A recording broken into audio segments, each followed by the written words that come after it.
골로새서 3장 1절에서 11절까지의 말씀입니다. 말씀은 제가 한 구절, 여러분이 한 구절씩 읽고 마지막 구절은 같이 읽도록 하겠습니다.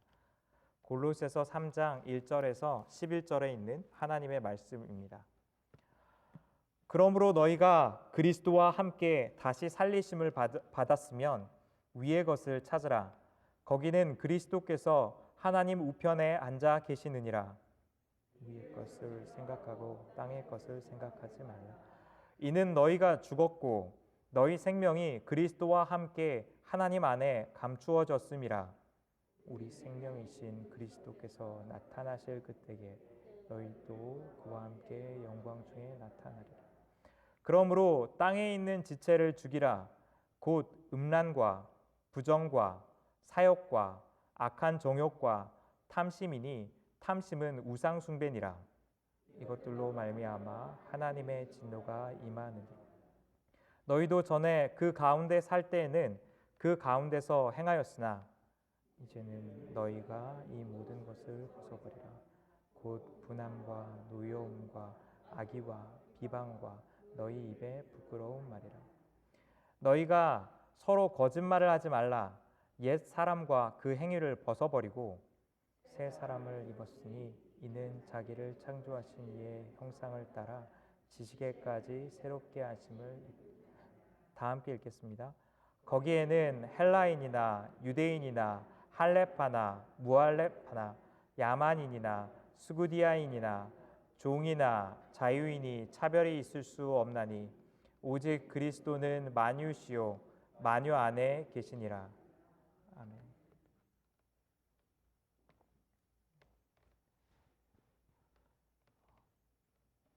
1700년도에 러시아에서 유행했던 종교 중에 하나인 스코프츠이라는 종교는 안드레이 이바노프라는 사람의 성경 해석을 따라서 구원을 얻기 위해서 원죄의 문제들을 그들이 해결해야 한다라고 생각했는데 아담과 하와가 선악과를 따먹을 당시에 그 선악과의 조각이 남성의 성기와 여성의 유방으로 붙어 있기 때문에 원죄 이전의 상태로 돌아가기 위하여서 남성의 성기와 여성의 가슴을 절제해야지만 구원에 이를 수 있다라는 교리를 선포했다고 합니다. 이러한 그릇된 성경 해석에 대하여서 실제로 러시아에서 700명이 넘는 남자와 100명이 넘는 사람들이 성기를 자르거나 가슴을 절제하는 의식을 시행했다라고 합니다.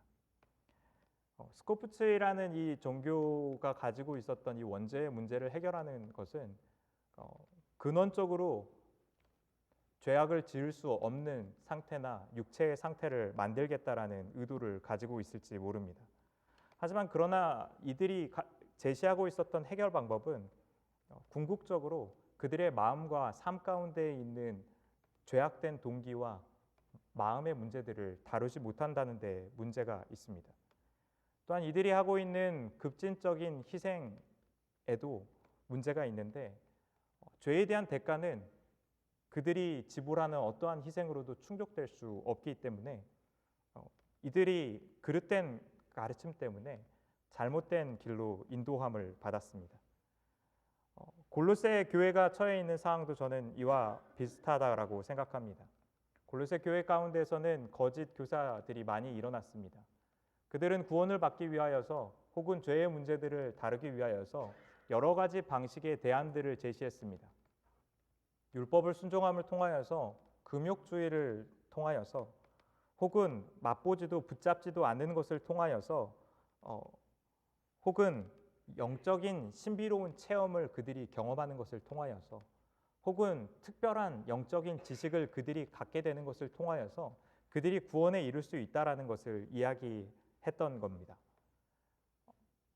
골로새서 2장의 이야기를 결국 요약하자면 사도 바울은 이러한 거짓 교사들에 대해서 이렇게 이야기합니다. 율법으로서는 육체를 다룰 수 없다라고 말합니다. 그들이 이야기하고 있는 영적으로 신비한 체험을 통해서도 육체를 다룰 수 없다라고 이야기합니다.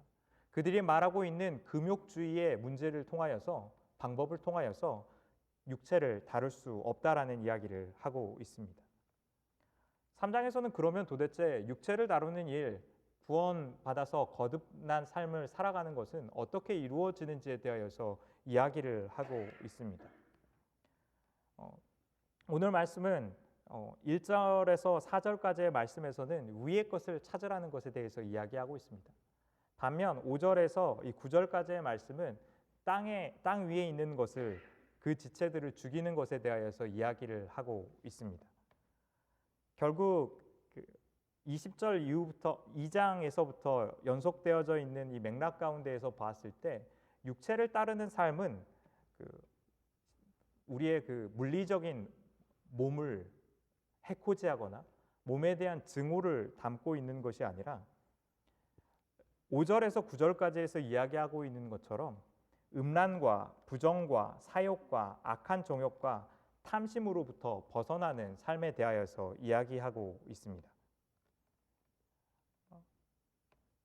육체는 결국 하나님께 속하지 않은 그리스도 안에서 새 사람을 입기 전에 가지고 있었던 죄의 습성을 뜻하고 있습니다.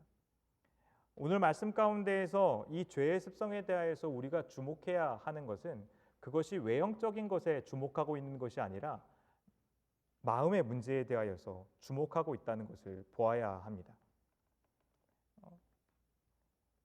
오늘 말씀에는 특별히 이 리스트가 두 번이 나오는데 5절과 8절에서 이야기하고 있습니다. 5절에서는 땅에 있는 지체를 죽이라고 이야기하면서 음란, 부정, 사욕, 악한 정욕과 탐심을 이야기했다면 8절에서는 이 모든 것을 이전에 속해 있었던 삶의 모습을 벗어버리라고 이야기하면서 분함과 노여움과 악의와 비방과 입에 부끄러운 말을 더불어서 거짓말을 하지 말라는 것을 이야기합니다. 여러 학자들은 이 골로 5절에서 이야기하고 있는 리스트는 성적인 문제들을 다루고 있고 8절에서 이야기하고 있는 이 리스트는 말에 대한 문제들을 집중적으로 다루고 있다라고 해석합니다. 그것이 골로새 교회의 문화 가운데에서 그들이 해결해야 했던 죄의 모습이었다라고 해석합니다. 하지만 20절에서부터 이어져 왔던 이 육체의 문제를 다루는 것의 맥락에서 보았을 때에 5절에서 제시하고 있었던 이 목록은 마음의 핵심적이고 중심적인 그 죄악되어져 있는 자아를 보여주고 있습니다. 8절은 반면에 이 죄악되어져 있는 자아가 어떠한 방식으로 우리 삶 가운데 드러나고 나타나는 모습과 관련되어져 있습니다. 마치 다른 사람이 자신이 얼마나 괜찮은지를 인정해주고자 하는 그 열망이 좌절되었을 때 우리가 분노하게 되는 것과 마찬가지입니다. 우리의 마음 가운데서는 사실 그 사욕에 해당하는 부분입니다. 다른 사람의 인정을 통하여서 나의 가치를 증명하고 싶었는데 그들이 이것을 인정해주지 않고 내가 괜찮은 사람이라는 것을 말해주지 않았을 때 우리가 분노하거나 노함으로써 이것을 나타내는 겁니다. 특별히 5절에서 이야기하고 있는 것은 땅에 있는 지체를 죽이라는 표현을 사용하고 있습니다. 우리의 죄악되어져 있는 이 본성에 대하여서 그것을 죽이는 것에 대해서 이야기합니다. 8절에서는 같은 방식의 이야기를 하고 있지만 이것을 벗어버리는 것에 대해서 이야기하고 있습니다. 이것을 다른 곳에 두다 혹은 벗어버리다라는 표현을 통하여서 5절이 좀 더 내면의 중심적인 이슈들을 이야기하고 있다면 8절은 좀 더 외부로 드러나는 우리의 죄악된 모습을 표현하고 있다라고 볼 수 있습니다. 내가 가진 다른 이들을 향한 정결하지 못한 그 동기들 때문에 자신을 더 좋은 사람으로 묘사하게 하기 위하여서 교묘하게 다른 이들을 비방하는 방식으로 우리는 악한 일들을 행하기 때문입니다. 때로는 자기 실수를 감추거나 자신의 입지를 공고히 하기 위하여서 거짓 소문을 퍼뜨리거나 거짓말을 하는 것이 우리의 악한 행실, 옛 모습과 관련되어져 있기 때문입니다. 또한 자신의 악한 정욕들 때문에 위선으로 자신을 치장하는 겁니다. 사람들에게 내가 좋은 사람이 되기 위하여서 위선을 택하거나 거짓말을 하거나 비방을 하는 일들로서 우리가 이 악한 동기들을 숨긴다는 겁니다.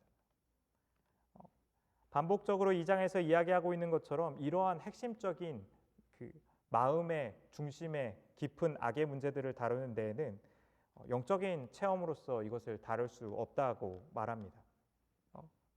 체험주의 신앙을 갈망하는 사람들은 체험주의 신앙이 없을 때에도 하나님께서 우리 삶 가운데 순종을 요구하신다라는 사실들을 기억해야 합니다. 때로는 우리는 마르고 건조하고 영적으로 어두운 시간들을 보내는 것 같을 때에도 하나님의 말씀 앞에 머무르고 그분 앞에서 성실하게 살아야 하기 때문입니다. 금욕주의가 우리 삶 가운데 하는 것은 우리의 의로움을 키우는 것입니다. 자신의 절제된 삶을 자랑하게 하고 스스로 이루었던 성취를 자랑하고 즐거워하는 것이 금욕주의에 숨겨져 있는 영적인 덫입니다. 그리스도의 영광보다 자신의 성취를 더 즐거워하게 되기 때문입니다. 금욕주의를 통하여서 율법주의를 통하여서 드러나는 것은 자기의입니다. 이것은 마치 거식증에 걸린 아이와 마찬가지입니다. 제가 상담 수업을 들으면서 이런 이야기를 들은 적이 있는데 거식증을 다루기 위하여서 우리가 반드시 이해해야 되는 문제 중에 하나는 이 거식증에 걸려 있는 아이들은 자신이 음식을 먹지 않는다는 행위가 칭찬받아야 하거나 좋은 행위로서 받아들이고 있다는 겁니다. 음식을 절제하여서 내가 금욕적이고 혹은 다이어트를 위하여서 이 일들을 하고 있는 것이 칭찬받아야 될 행위이기 때문에 극단적으로 자기 자신을 통제하고 있다는 겁니다. 이 마음의 문제들을 건드리지 않는다면 그들을 마음에 있다할 수 없고 생각을 변화시키게 도와줄 수 없다는 겁니다.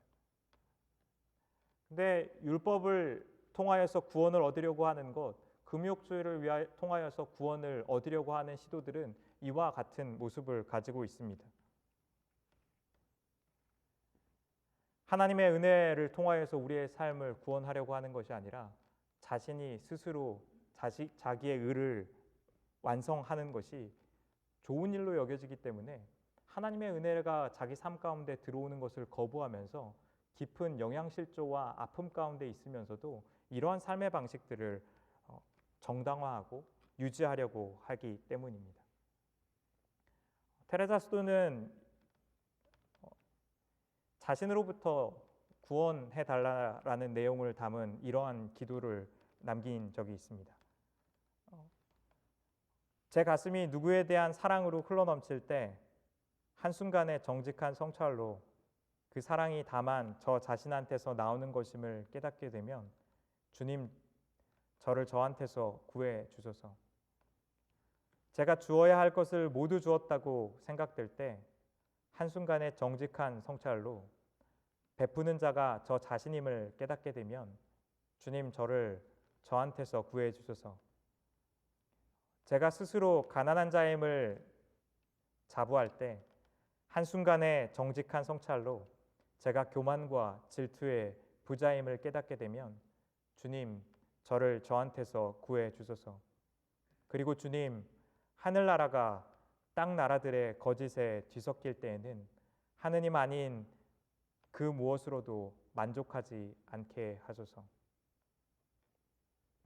테레사 수녀가 이야기하고 있는 이 기도의 내용은 자신이 하고 있는 이 선행에도 불구하고 자신이 하고 있는 이 순종에도 불구하고 자신의 마음 가운데 얼마나 육체가 들어와서 땅의 것을 추구하는 자신의 마음이 자신을 유혹하고 있는지에 대해서 이야기합니다.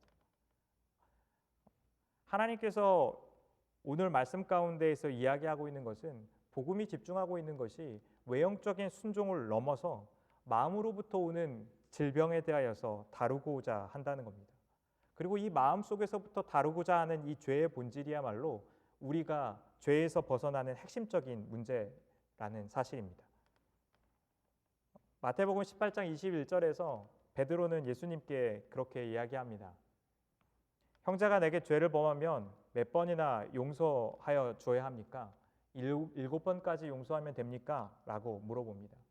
그런데 예수님께서는 이렇게 말씀하십니다. 7번뿐 아니라 70번까지라도 할지라고 이야기합니다. 베드로는 자신이 해야 하는 순종의 한계를 정하려고 했습니다. 7번 정도 용서한 것이면 일반적인 사람들의 행동을 보았을 때에 충분히 큰 사랑이기 때문입니다. 사실 누가 나에게 똑같은 잘못을 같은 날 2번만 해도 참기 힘든 게 사람 마음이고 3번째 용서하기 힘든 게 사람 마음입니다. 하지만 베드로가 이야기했었던 이 7번 참으면 된다는 말에는 이러한 뜻이 숨겨져 있습니다. 제가 7번만 참으면 8번째부터는 분노하거나 형제를 탓하거나 이 사람에게 욕설하거나 이 사람을 나무랄 수 있는지에 대하여서 물어보고 있습니다. 베드로는 7번의 시간을 인내할지 모르지만 형제를 사랑하지 않는 자신의 마음의 문제는 다루려고 하지 않은 겁니다. 그러한 그를 향하여서 예수님께서 말씀하셨던 것은 이것입니다. 70번을 라는 순종의 횟수를 정하는 것이 예수님의 말씀의 핵심이 아니라 우리의 마음이 우리를 늘 용서하시는 하나님 아버지의 마음을 닮아서 우리의 삶이 하나님의 용서 자체가 되는 것이 바로 참된 순종이라고 이야기하는 겁니다. 오늘 말씀에서 음란, 부정, 사욕, 악한 정욕, 탐심을 가진 우리 육체를 죽인다는 것에 대해서도 같은 원리가 적용되어야 합니다. 이 단어 하나하나의 의미를 규정지어서 내가 이 행동만 하지 않으면 나는 하나님께 용납받을 수 있어 라는 생각을 하는 순간 우리는 하나님께서 이 말씀을 통하여서 우리에게 거룩한 삶을 명령하시는 그 핵심을 깨닫지 못한다는 사실입니다. 음란에 대해서 우리가 죽어야 한다고 말하는 것은 욕망에 사로잡혀서 자기 만족을 위해 다른 이들을 도구적으로 사용하기에 주저함이 없는 우리의 자기중심적인 마음의 깊은 문제들을 다루어야 한다는 겁니다. 다른 이들이 나를 인정해 주지 않을 때 생기는 분노는 자기 정욕에 이끌리는 악한 동기임에 대하여서 우리는 직면해야 된다는 겁니다. 탐심을 가지는 것은 물건과 돈을 사랑하여서 하나님을 사랑하지 않고 하나님의 자리를 다른 곳으로 대신하려는 우리의 악한 의도임을 우리가 직면해야 한다는 겁니다. 이것은 그리스도를 알기 전에 우리가 살아왔던 삶의 방식이기 때문입니다. 하나님께서는 예수 그리스도를 통하여서 우리의 삶을 회복하셔서 궁극적으로 말씀하시는 것은 새 언약을 우리에게 이루시는 것이었습니다. 마음으로부터 하나님을 사랑하고 그분의 말씀을 따라서 살아가는 순종의 삶이 우리 삶 가운데 나타나는 것을 하나님께서 우리에게 요구하셨기 때문입니다. 오늘 말씀의 1절에서 4절에서 그 말씀을 이야기하고 있습니다. 3장 1절에서 4절은 위의 것을 구하라고 이야기합니다. 이 구하라고 번역되어져 있는 이 단어는 그것을 얻기 위하여서 우리가 분투하고 그것을 갈망하는 것에 대해서 이야기합니다. 또한 이 위에 있는 것은 땅에 있는 것과 대조되어져 있는 것을 이야기합니다. 그런데 이 말씀을 잘 보면 위의 것을 찾으라. 거기는 그리스도께서 하나님 우편에 앉아 계신다라고 이야기합니다. 위에 있는 것이 가르치는 것, 위에 있는 것이 말하는 것이 바로 예수 그리스도께서 앉아 있는 이 보좌라는 것을 이야기합니다. 우리가 정말로 추구하고 바라야 하는 것이 예수 그리스도라는 것을 이야기합니다. 우리가 살아야 하는 삶의 기준이 예수님과 같은 그분의 형상을 닮아서 살아가는 삶을 회복하는 것이 우리 삶 가운데 요구되는 일이라는 것을 이야기합니다. 그것이 외형적인 일들을 하는 것이 아니라 마음으로부터 하나님을 사랑하고 그분의 말씀 가운데 순종하는 전적인 죽음에 대해서 이야기하는 것입니다. 이것은 또한 그리스도와 함께 죽었고 그리스도와 함께 살림을 받았던 우리의 연합되어져 있는 삶에 대한 것을 이야기합니다. 예수 그리스도께서 십자가에 죽으실 때에 우리가 믿음으로 그분과 함께 죽어서 죄에 대하여서 죽고 그리스도께서 살리실 때에 부활의 생명이 우리 삶 가운데 역사하여서 우리가 죄와 싸우는 삶의 방식들을 살아갈 수 있게 되어져 있는 것을 이야기합니다. 우리가 죄의 문제 가운데 직면했을 때 우리의 탐심 가운데 직면하고 우리의 음란 가운데 직면하고 자기 중심적인 태도 가운데 직면했을 때 우리가 향해야 하는 것은 예수 그리스도께 향해야 한다는 겁니다. 그리스도께서 우리의 삶을 어떻게 구원하셨고 그리스도께서 주셨던 그 부활의 생명이 우리 안에서 어떻게 역사하는지에 대하여서 우리가 바라봐야 한다는 것입니다. 죄와 싸우는 능력을 가지는 것은 우리의 노력이나 하지 않으려는 동기에서 이루어지는 것이 아니라 그리스도께서 우리의 삶 가운데 이루셨던 구속하심과 부활의 생명의 능력이 우리의 삶을 그 가운데 서게 한다는 겁니다. 은혜에 이끌려서 우리의 삶을 살아가게 하는 것, 그리스도께서 우리 삶 가운데 이루셨던 그 성취 가운데 서는 것, 십자가의 능력 가운데 서는 것이 우리를 죄와 싸워서 육체와 상관없는 자로 우리를 살아가게 하는 변화가 나타나게 한다는 겁니다. 저는 한인장로교회가 이미 그러한 변화의 증거들을 많이 가지고 있는 교회라고 생각합니다. 종종 권사님, 집사님들을 만나서 이야기하다가 본인의 남편이 본인의 삶이 이전에는 하나님의 은혜를 알지 못하여서 어떻게 살아갔었는데 하나님의 은혜 때문에 자신의 삶이 어떻게 달라졌는지, 자신의 성품이 어떻게 달라졌는지를 증거하는 분들을 저는 만나게 됩니다. 그리스도의 은혜 때문에, 그분이 우리에게 주셨던 그 복음 때문에 사람들은 사람 바꿔서 쓰는 거 아니다, 사람은 못 고친다 라고 이야기하지만 그 은혜와 긍휼이 우리 삶 가운데에 참으로 역사하여서 증거하여서 그리스도의 성품을 담는 그 역사가 우리 삶 가운데 이루어지는 것을 보게 하기 때문입니다. 오늘 말씀의 이 10절과 11절에서 그렇게 이야기합니다. 자기를 창조하신 이의 형상을 따라서 지식에까지 우리의 삶이 새롭게 되는데 이것이 헬라인이나 유대인이나 할레파나 무할레파나 야만인이나 스구디아인이나 종이나 자유인의 차별이 없이 일어나는 일이라는 겁니다. 특별히 그리스인들은 그리스 문명의 확산을 통하여서 자신들의 문명에 대한 자부심을 갖고 있는 사람들이었습니다. 문화적인 우월감과 특권의식, 특권적인 위치에 대하여서 인식하고 있는 사람이었습니다. 그들이 보았을 때에 유대인들과 고대 문화에 대한 그들의 완고한 집착은 경멸스러운 것이었습니다. 유대인들은 그리스인들을 이교도이고 부도덕한 사람들이고 선민에 대한 하나님의 은혜와 상관없는 자라고 경멸했을 것입니다. 할례자는 이방인 중에서는 할례를 받는 일들이 이교 의식 중에 일부 외에는 거의 찾아볼 수 없었습니다. 이방인 중에 대부분들은 할례를 받지 않은 사람이라고 보아야 했습니다. 반면에 유대인들은 할례를 진지하게 생각했습니다. 이러한 유대인들에 대해서 이방인들은 비웃었습니다. 반면 유대인들은 그들이 부정하다라고 경멸했습니다. 야만인들은 그리스인들이 그리스의 언어와 문화에 익숙하지 않는 사람들을 경멸하여서 부르는 호칭이었습니다. 특별히 오늘 말씀에 나와 있는 이 스구디아인은 요세푸스라는 고대 유대 역사가에 의하면 흑해 인근에 살고 있었던 야만적이고 원시적인 부족으로서 짐승들보다는 낫지만 노예로나 적합한 사람들로 여겼던 형편없는 지위를 가지고 있는 사람을 이야기했습니다.